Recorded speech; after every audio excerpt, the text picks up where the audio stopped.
Authority Alchemy. Authority Alchemy. The show for positioning yourself as the number one authority in your industry. Quickly turn your prospects into clients and clients into raving fans. Here are your hosts, Brian Horn and Jack Mize. Hey, welcome to episode 1 of Authority Alchemy. This is Jack Mize, and I am here with Brian Horn. That's it. Man, I've been looking forward to getting this off the ground for quite some time now, and I know both of us have gotten repeated requests for more on the Authority Alchemy.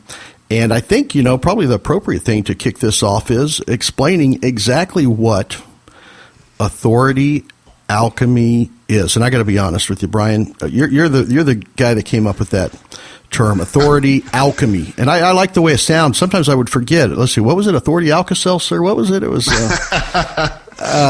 but it really is an appropriate term for exactly what we are doing in our business, what we're doing for the business of our clients, and exactly really what this show is going to be about. So I think that's where we can kind of set expectations for what folks can expect throughout future episodes of Authority Alchemy.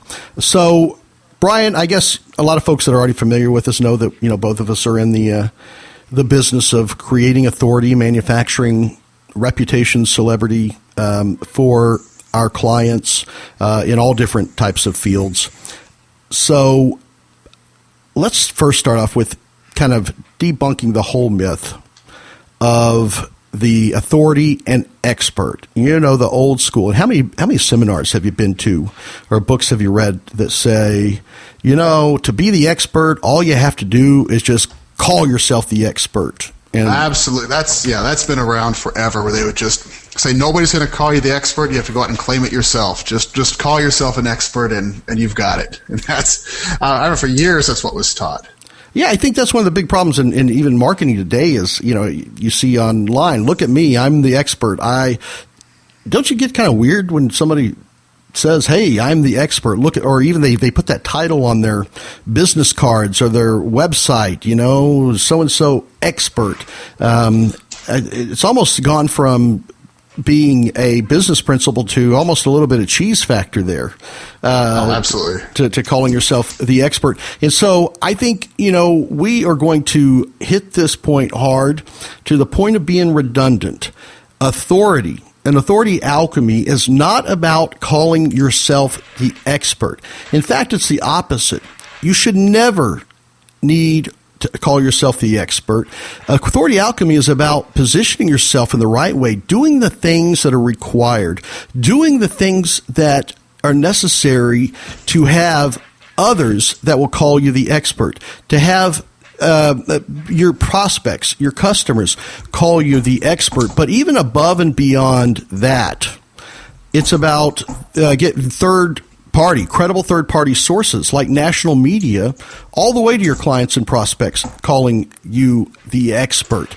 And Brian, what have you seen with, when we were talking about third-party credibility sources, national media, what is the impact, the difference between you calling yourself the expert versus having someone else call you the expert?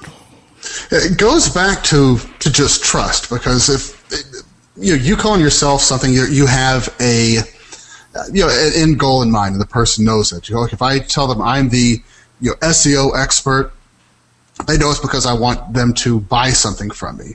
Whereas if it's a local news show they see you on and they say, this is Brian Horn, the SEO expert, you're getting it from a third-party source who you already trust. I mean, if these national medias, even local medias, just spend millions and billions of dollars a year to sell people their trustworthy, true news. I mean, even like Fox News, one of the biggest cable news channels, theirs is a what's their slogan? I just went blank. The fair and balanced. There's hammers fair and balanced for their a trustworthy news source, and that gets into your head. People believe it. It is. Absolutely. And that's even why when you see a lot of these infomercials that are set up to look like, Larry King style TV shows. Yeah. Because they want it to be, because they know that that's what that implies, or at least the people that are watching it infer that trust, that third-party sources. And it goes back to the marketing principles of social proof, of testimonials. Why testimonials are so important, because it's third-party validation about, for what you are doing, and that you're someone that's up to something. You're someone that people should be listening to, watching, and really doing business with. Who was it? Hey, I know everybody pronounces his name differently. What is it, Robert? The Caladini, Candelabra. Yeah, I always say Caladini. I'm actually friends with him on Facebook, believe it or not. Well, right there is his book, Influence. What is it? Yeah, it's Influence, right? Yeah, Influence. Yeah, that's one of my favorite ones. Yeah, that right there is really kind of, if you want to get down to dissecting the power of authority and really why authority has so much effect, Influence is a book you should definitely check out, because it'll actually go into the psychology of how that works, why it works, and even the subtleties of it. So that's a great book to check out. And I think we could demonstrate this right now. So let's think about industry experts, gurus. All right, we always have, there's business gurus in every different business, right? The big ones that people think about are the Donald Trumps and folks like that. But what are some of the guys? I know one of mine that I always look at is Dave Ramsey. In the financial industry, right? Mm-hmm. What are some other ones I know that you refer to? Dr. Oz. Dr. Oz, Susie Orman, and then you can get into that's for more finance stuff. Then you move over to fitness things, and you have like Jillian Michaels, and even the one I get the biggest kick out of is Richard Simmons. That he is, you look at him, and he's absolutely insane. He's really not in that good a shape. Yet he probably makes more money with fitness than just about anybody else for the last 30 years or more, that he's been making millions with fitness. You're telling me you could be successful in telling people what to do, even though you obviously are lacking in your own discipline to do that? You're saying that Richard Simmons is not a strapping man? I would not tell it to his face. He'd probably cry, but I would not consider him a terribly fit person. Okay, so not someone that you would take. I've done that. Haven't you? I've gone to a doctor. What do you think? You go to a doctor, and I sit there, and I think this guy is bigger than I am. I smell cigarette smoke. Why am I listening to this person to do this? But that's what it is. So, let's take example. Dave Ramsey, Dr. Oz, Susie Orman. Now, are they necessarily the best and the brightest, the smartest people in their industries? No, not at all. I mean, I think you've got local people that would know a lot more. And I was like Dr. Phil is another one who he'd be one of the last people I would probably want to go to once I really thought about it. If I was really concerned, because he's I don't think he's just that terribly sharp. Didn't he have a diet book out once? He looked like he was he's a. I always say for men, there's that fine line between a 42 waist and a 32 waist, and I think it all depends on where he puts his pants on, whether he's a fitness guru. I don't know. That's right. You can pull your pants down a little bit more around your knees. Well, there it is. You have a pretty small waist when you measure them there. So if they're not the best and the brightest, if they aren't necessarily the smartest in their industry or know everything about everything in their industry, which, by the way, is something that we need to talk about, what actually defines an expert. But why are they considered the gurus of their industry? Why are they looked at as the authority?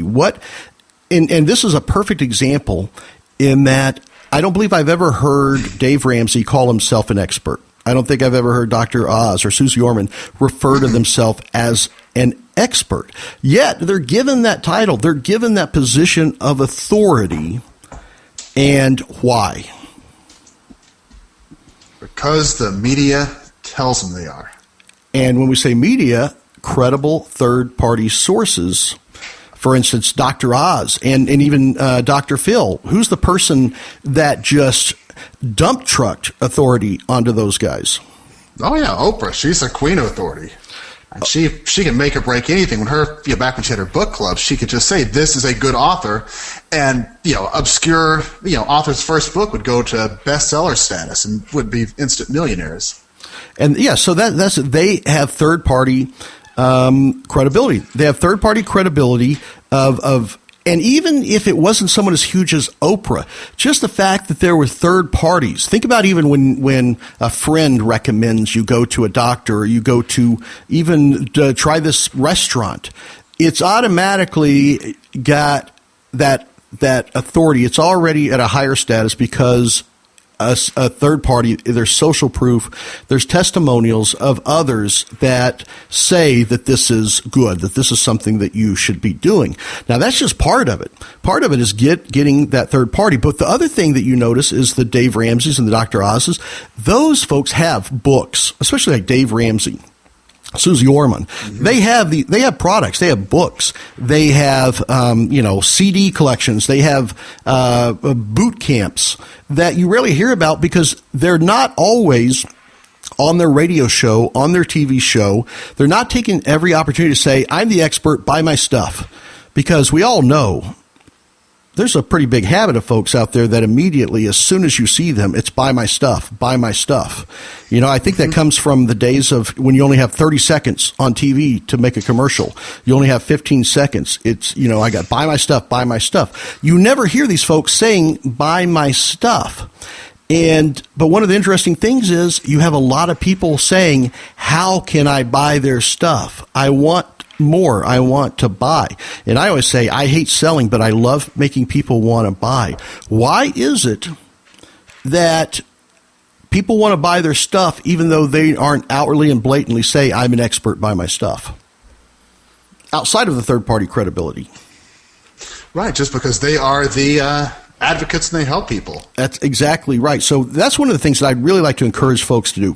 If you are in business, if you are trying to build, and if you're not just after the transaction, but you're actually after a client, you're after a relationship, it is about being the educator and the advocate for your prospects and your customers' success.